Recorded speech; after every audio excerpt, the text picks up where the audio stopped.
Hi everyone, it's Heidi again. Today we are reacting to, is the metric system actually better? I have personally thought for a while that I don't know why the US uses the Imperial system. I think that it's so silly because I just have to do math all the time. And I'd prefer to not have to do that. So I'm really excited to see what at least Real Engineering has to say about this. If you guys like the video, make sure to like and subscribe, and then also come say hi to me on Twitch. I'd love to meet you. Or if you like the journey that we're on, just learning more about the world, yeah, definitely subscribe to the channel. And feel free to leave your comments as well. I always love reading them. So, without further ado, let's do this. Oh, cat's in the way. This episode of Real Engineering is brought to you by Brilliant, a problem-solving website that teaches you to think like an engineer. The time has finally arrived. The comment section demanding imperial and metric units has gone on too long.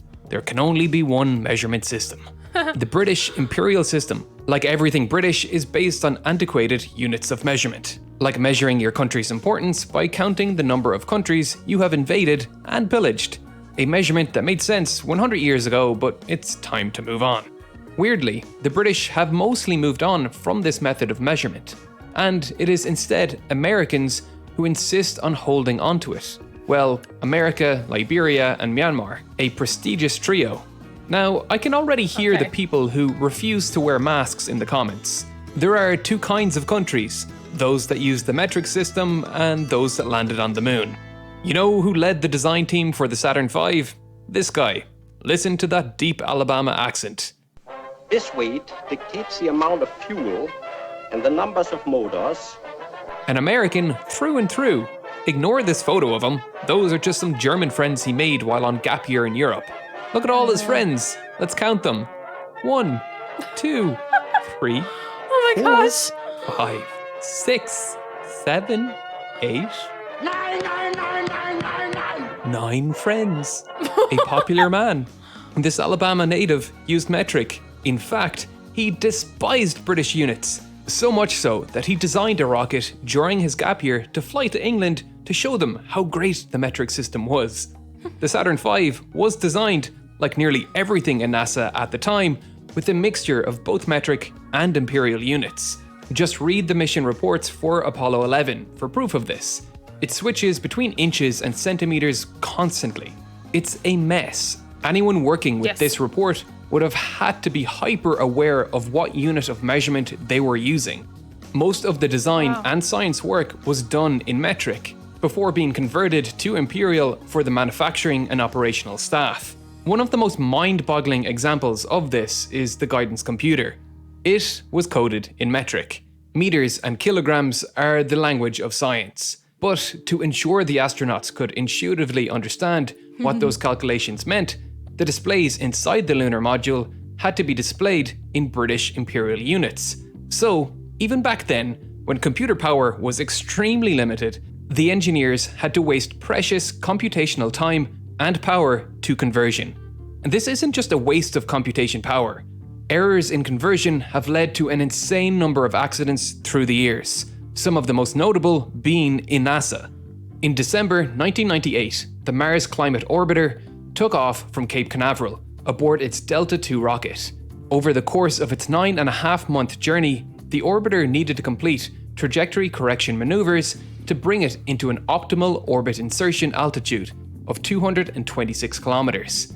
However, as the time grew closer, calculations showed that the orbiter was entering Mars orbit in a far lower altitude, so low that it was likely going to strike the atmosphere and violently tear itself apart. This is exactly what happened. So, what went wrong? The orbiter was coded with metric units, so the thruster control unit was working with the metric unit for impulse, Newton seconds, but the controller was being supplied with pound force seconds, which differs by a conversion factor of 4.45. A massive discrepancy. A discrepancy that destroyed a $328 million project. In 1983, an Air Canada flight departing from Montreal ran out of fuel halfway to its destination in Edmonton. Why? The ground crew knew 22,500 kilograms of fuel was needed for the flight. They, however, needed to calculate how many liters were needed to be pumped. So, they used the density ratio to convert the weight measurement to a volume measurement, but they used the 1.77 density ratio, which was pounds per liter, instead of the correct ratio of 0.8 kilograms per liter, resulting in less than half the required fuel load being pumped aboard. Holy cow. I know that I haven't paused until now because I am not super into science. This is so fascinating. I was just pausing to say that I'm so happy that we have Google now. So I can just type into Google how many kilograms is what, and it just tells me. Holy cow, I could not imagine having to do that. That is such a pain. And it's our fault for holding on to it. That's so fun. That's really awful. I was going to say it's funny, but it causes some serious accidents. Holy cow. Luckily, the pilot managed to glide the plane down to an abandoned airfield, but that little boo-boo of a conversion error could have resulted in a catastrophic loss of life. These are two cautionary tales with disastrous consequences, but it tells you nothing of the silent screams into the void every engineer in the world lets out when they are forced to work with both units. It's just an unnecessary pain in the ass we could all do without. Yes. This is the reason we need to choose one measurement system. Mixing units not only is tempting fate with conversion errors, but it costs an untold number of hours for scientists and engineers around the world banging their head against tables, when they could be using that time for something more productive. I could end the video there, but we need to really hammer home why metric units are the superior units. So why is it better? Well, let's start with the fundamental unit of measurement. There are 7 base units of measurement, and with these 7, we can measure everything in the universe. Think of them like the 3 primary colors of light. With these 3 colors, we can create any color in the universe by mixing them in just the correct proportions. We can do the same with these fundamental units of measurement. They are time, length, mass, temperature, electric current, chemical amount, and luminous intensity. With these measures, we can describe our universe. Velocity is a combination of length and time, volume is length cubed, density is volume combined with mass. These measurements are the language of the universe. So, let's see how the Imperial system handles a very simple one: length. An inch is a standard unit of measurement for length in the Imperial system.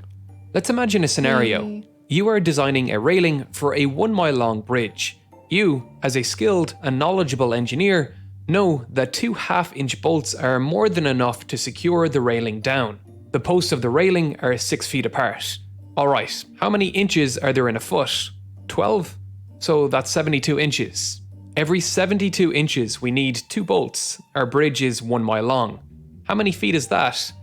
I don't know off the top of my head, and a quick Google search tells me it's 5,280 feet. What's 12 inches by 5,080? That's 63,360 inches. Divide that by 72, that's 880. So we need to order 1,760 half-inch bolts. That felt cumbersome. Why do I need to remember all these numbers? Because Imperial is a convoluted mess of measurement units invented by people who married their cousins. That's why. Now, let's see how much easier that is in metric. How many millimeters are there in a meter? It's in the name. Milli, 1,000. Now, how many meters are there in a kilometer? Once again, it's in the damn name. Kilo, 1,000. Given a measurement in kilometers but want meters, just shift the decimal place over 3 places. No calculation needed. There is no room for error. It's a simply better system. Even within Imperial, you have to constantly convert your units. Ounces to pounds, pounds to Imperial tons, which for some reason differs from a metric ton by 1.6%. Again, in metric, there are 1,000 grams in a kilogram and 1,000 kilograms in a ton. In Imperial, there are 16 ounces in a pound and 2,240 pounds in an Imperial ton. It's just too much to memorize. It is way too much to memorize. There's a reason why I went to school for English, not for math or science, because this exactly. I don't do math. Not very well. Oh man, that's so funny. Why? You aren't even following the same conversion conventions as your other units. This is insanely cumbersome. The chances of conversion errors even within your own damn system is high, never mind having to convert to metric. You know what's even more insane? The word for mass and weight in the imperial system is the same. Why? Because the pound was invented before we knew what gravity was. That's why. We just assumed mass and weight were the same thing, when they aren't. So we have to specify in imperial whether we mean pound mass or pound force. I haven't Wait. Okay. specify in imperial. The pound of force or pound force is a unit of force used in some systems of measurement, including English engineering units and the foot, pound, seconds. Okay. Interesting. Whether we mean pound mass or pound force. I haven't been this confused since I watched Magic Mike. The most ridiculous thing about all of this, every single one of these imperial measurements are legally defined by the metric system. America is already using the metric system, and most of the population is oblivious to it. Freedom, America, guns, pew pew, America. hoorah. Are The those foot cops? is legally defined as 0.3048 meters. The pound is legally defined by 0.435 kilograms. Why? Because the metric system is run by the International Bureau of Weights and Measures, a neutral international organization whose sole mission is to create a global language of science, who America is a member of. And they have succeeded in an awe-inspiring way. In 2019, the final metric base unit, the kilogram, stopped being defined by human artifacts and is now, like all other metric units, defined by the laws of physics. In 2019, it ceased being defined by this hunk of metal and began being defined by Planck's constant, which is defined as 6.626 by 10 to the minus 34 kilogram meter squared per second. Of course, to use this as a definition, we need ways to define the meter and second. The meter is defined as the length of the path traveled by light in a vacuum in 1 divided by 299,792,458 of a second. Okay, so how do we define a second? A second is defined by the hyperfine transition frequency, which is the frequency of radiation which will cause an electron to jump from two closely spaced low energy states in a cesium-133 atom. Each of the base units are defined like this, using the unchanging language of the universe as its yardstick, or should I say, meter stick. Meter stick. It's a beautiful and inspiring language that transcends the realm of humans, and for that reason alone, you should strive to use the metric system. Understanding the language of the universe is a superpower, and there is no better place to become fluent in that language than Brilliant. Did you know that you can measure literally anything? You can even measure what you don't know, which is something I learned through Brilliant's brand new course, Knowledge and interesting. Uncertainty. You intuitively know that knowing the this is a weather 30 sponsorship. days from now is more uncertain than the result of a roll of a dice, and a roll that of right? the dice is more uncertain than a coin flip. Should we But learn what it why? is? We can't physically measure them with a ruler or scale. Being able to quantify uncertainty and know how to decrease it with information is an incredibly valuable skill, and this course will teach you everything you need to know. Or, if this course is not your flavor, you could learn math with the people that invented it with their other brand new course, Math History. This journey of problem solving sounds unpacks like I the need first that. algorithms for finding primes, the original ideas behind imaginary numbers, Okay, and he computer talks about science this for a content while. helps guide you to mastery by taking complex concepts on my Nice. Patreon supporters. If Okay, you'd like to see more from me, nice. the link Awesome. All right. that was a smooth transition because for a second I didn't realize that it was like a sponsor, or I don't know if it was a sponsorship, but I didn't realize he was talking about courses for a second. Okay. That hurt my brain. When he was just spouting off numbers like that, I got incredibly lost. Anyway, I do think that it's silly that we don't use the metric system just because everybody else uses it. I feel like it would just make sense so that we could be a little more unified with the world, but that doesn't seem to be what the US is after. We seem to care more about standing out and being independent of everybody else, and I think it's to our detriment, honestly. But I I might rewatch this video to see if I can figure out some of that math or whatever he was talking about, because that was freaking confusing. I don't know. I don't know about you guys. Am I the only one? But just the concept in general, I agree with, but I don't know if this, at least that one part I got super lost. But yeah, it's just so inconsistent. Like, the imperial system is, there's nothing predictable about it. It's just you have to memorize what everything means, and it's really weird. So anyway, this was a different video. This is the first time we've delved into math at all, and I hate it. I hate it. But anyway, let me know what you guys think in the comments, and I will see you in the next video. Thank you so much for watching. Bye!